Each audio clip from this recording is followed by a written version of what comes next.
Christmas Presents by Stuart McLean. One night at dinner, a Sunday night in late September, Morley pushed the dog's nose off the edge of the table, looked around and said, "I've been thinking about Christmas." Dave gasped. Well, he didn't really gasp. It was more of a hiccup than a gasp. Although it wasn't a hiccup, and it could have easily been misconstrued as a gasp. Everyone at the table turned and looked at him. "Excuse me," he said. He smiled nervously at Morley. "I said excuse me." Morley began again. "I've been thinking about Christmas," she said. "Me too," said Sam. "And I was thinking," said Morley, "that it would be fun this year." Dave was shaking his head slowly back and forth unconsciously, staring at his wife while a confliction of emotions flickered across his face, like playing cards. Despair, hope, confusion, and finally the last card, horror. "I was thinking," said Morley, "it would be fun this year, and more in the keeping with the spirit of Christmas." Dave was leaning forward in his chair now, staring at Morley the same way Arthur the dog stares at the vet, with a doggish mixture of forlorn hope and wretched presumption. "I was thinking," said Morley, "it would be fun if we made presents for each other." Morley's words met dead silence. Then Stephanie dropped her fork. "What?" she said. Sam said, "Everything I want is made out of plastic. Does anyone know how to mold plastic?" Morley said, "I don't mean every present. I don't mean we have to make everything. I just thought we could put our names in a hat, we could all draw a name, and we'd all make a present for the person whose name we drew." Sam said, "I like exploding stuff too. Exploding things are good, especially when they're made of plastic." Stephanie said, "God." Dave was nodding, a small smile playing at his mouth. 2 nights later, Morley wrote everyone's name onto pieces of paper. She tore the paper up, folded the pieces, and put them into a pot. "No one say who they get," said Morley. "What if you get yourself?" asked Sam. But no one got themselves, and no one said who they got. In fact, no one seemed particularly interested in who they got. Morley had hoped that everyone would be excited, but no one was, at all. Several uneventful weeks went by, autumn settling gracefully on the city as the family settled into the routine of their lives. It was a beautiful autumn, an autumn for gardening and walks and stock-taking. The days were bright and blue, the leaves yellow for weeks it seemed. A forgiving, perpetual autumn. Until, that is, the winds began to blow. One night there was a storm, and it rained and blew, and the next morning the trees were bare. Soon the clocks were turned back, and grayness descended onto the city. It was October, and everyone was busy. Only Morley, who was the busiest of all, was thinking about Christmas. The night they had pulled the names out of the pot, Morley had waited for that last piece of paper. When she unfolded it, she read her son's name. She had thought long and hard about what she could make for a 10-year-old boy for Christmas that he would enjoy. And she was stymied. She didn't know plastics. She didn't know explosives. Anyway, she wanted to make her son something meaningful. Dave was no help. "There's something about boys you have to understand," he said. "They aren't meaningful." Nevertheless, Morley wanted to make Sam something that he would treasure as he grew older, like a fountain pen, or a fishing rod, or a guitar. She had wondered about a chess set for a while.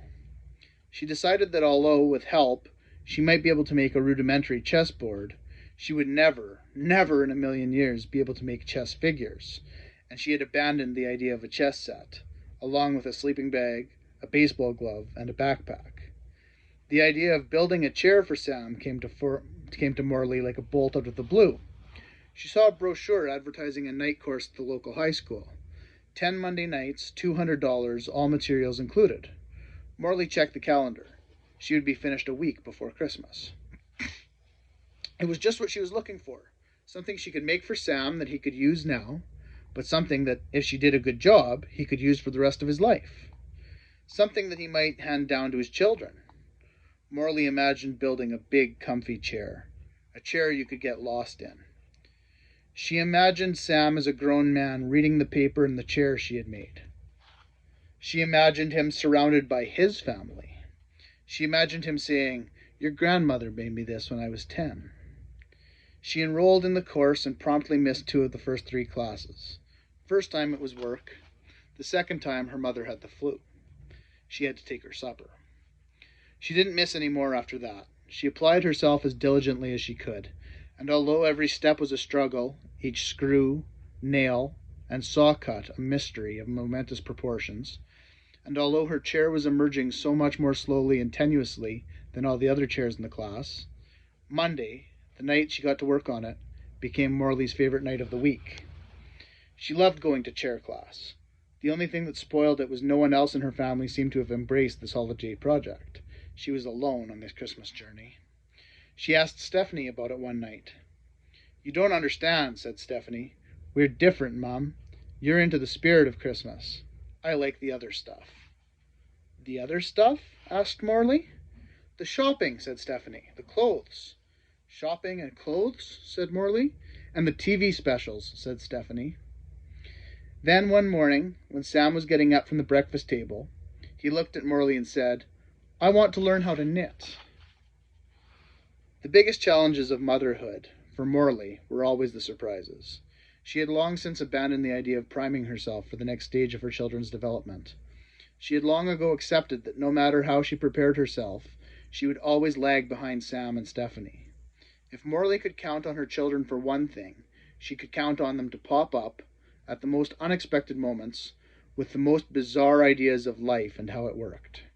She could count on them to hold fierce opinions so contrary to what they had believed, even the day before, that they would leave her open-mouthed and totally unequipped to respond.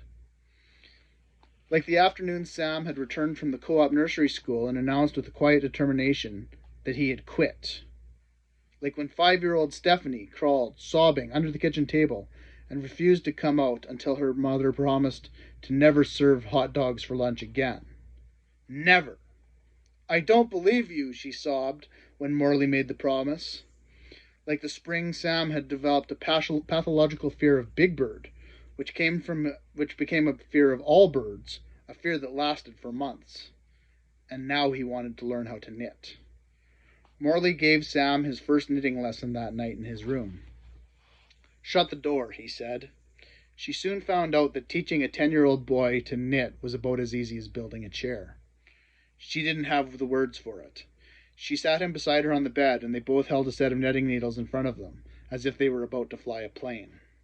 "Watch me," said Morley, as she ever so slowly made a loop in the red yarn and slipped it onto the needle. She was trying to teach him how to cast on. She glanced at him, Sam staring at his hands in despair. Morley took his needles and did the first row herself. She handed them back to him and said, "Okay, now do exactly what I do." After an hour or so, he sort of had it, more or less. "What is it you want to knit?" asked Morley. "A coat," said Sam. "Oh," said Morley. Sam had drawn Stephanie's name. Morley had to teach him again right from the beginning the next night, and once again the next 2 nights. He did fine as long as he kept going, but every time he put the needles down, he lost track. By the beginning of November, Sam was good enough to sit in front of the television and knit while he watched TV. Whenever Stephanie appeared, he would thrust the needles into Morley's hands or stuff them under the couch. Morley hauled an old black and white portable out of the basement and set it up in his bureau. He sat in his room all weekend, the needles clicking away like a train. "My fingers hurt," he said on Sunday night. The next Saturday he was invited to Jeremy's house for a sleepover, and he wanted to know if he could take his knitting in. Morley was afraid he would get teased, but she packed it up nevertheless, and he headed off with his toothbrush and his sleeping bag and his bag of wool. At 9 o'clock, Jeremy's mother phoned and said, "You aren't going to believe this. You know what they're doing? They're downstairs watching Lethal Weapon 3 and knitting." Suddenly knitting was the thing to do. Suddenly everyone wanted to knit. The next weekend there was a hockey tournament in Whitby. Dave drove Sam, Jeremy, and 2 other boys. They all sat in the back, he said, and they were talking about hockey and the game and how they were going to cream the team from Whitby, the kind of stuff you'd expect to hear in the back seat of little boys. And then one of them said, "Damn, I dropped a stitch." They'll talk about hockey some more. Then all you'd hear was the clicking of their needles. Then someone else would say something like, "Look how long Jeff's is. Jeff, you're going so fast. You must have done this before." It got quite giddy. One of them said he should knit on the bench between shifts. It was rather wonderful. Morley didn't think it was wonderful at all. As far as she could tell, her Christmas project was headed off the rails. She was worried about Sam. She thought he was getting compulsive about the knitting. He would disappear into his room and sit on the edge of the bed and knit for hours. And he kept unraveling everything he did. It was never perfect enough. "It's fun to destroy it," he said. "I like the feeling of the knots coming undone." It didn't seem healthy, but that wasn't the worst of it.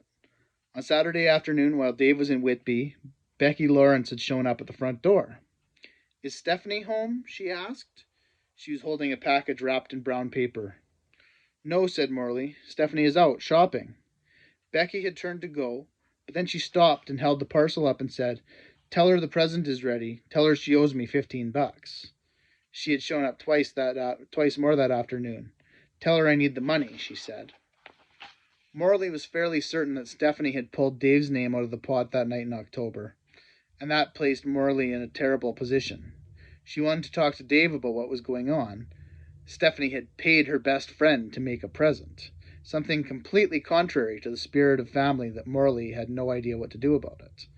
But the present was supposed to be for Dave, and Morley didn't want to hurt him. Anyway, as far as Morley could tell, Dave hadn't begun anything himself.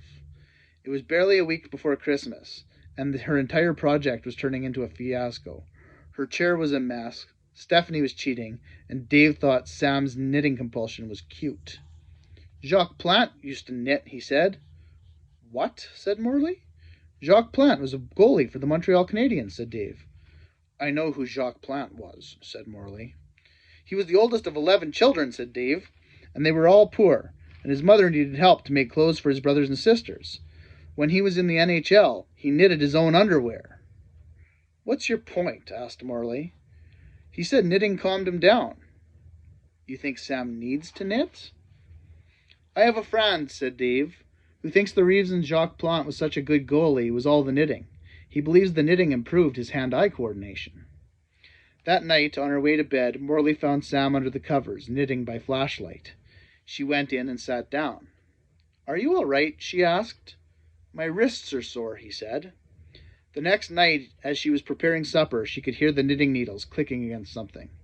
When Sam came down for dinner, he was wearing his skateboard wrist guards. After dinner, Sam called her into his bedroom. He was crying. "I'll never finish the coat," he said. He was pointing at the sum total of his knitting, a rectangle of blue wool about 6 inches wide and 1.5 feet long. On one side of the rectangle was completely asymmetrical. He didn't seem to be able to maintain constant tension as he worked. Each row was coming out a distant length.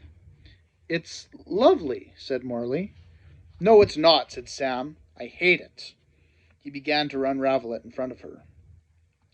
Morley brought Sam's chair home on the Monday before Christmas. That night, Dave found her in the basement crying. She had a bolt of beige corduroy at her feet. She was trying to tack a huge piece of foam onto one of the arms. Dave watched her for a moment without saying anything. Then he reached over and touched the top of the chair. The legs were uneven, and it wobbled unsteadily. "It's pathetic," said Morley, dropping the hammer onto the floor. "It looks like it was made with a lot of love," said Dave. "It looks like it was made by a 2-year-old, said Morley. "Well, it hasn't been covered yet," said Dave. "Any chair without upholstery is going to look awkward." "Pathetic," said Morley. "Not awkward." She picked up the hammer, swung it around her waist, and laced the back of the chair. "This is not working," she said. "Leave me alone." Half an hour later, she appeared upstairs, looking angry and defeated. Dave looked at her. "I have a suggestion," he said. "Can I make a suggestion?" Morley didn't say anything, but she didn't walk away. Dave said, "You could spend the next few days down there wrestling with that material, and you'll cover the chair, and we'll both know you ended up with a bad chair. Morley nodded. Dave said, forget about the foam padding. Forget about the upholstery. Don't put fabric on it.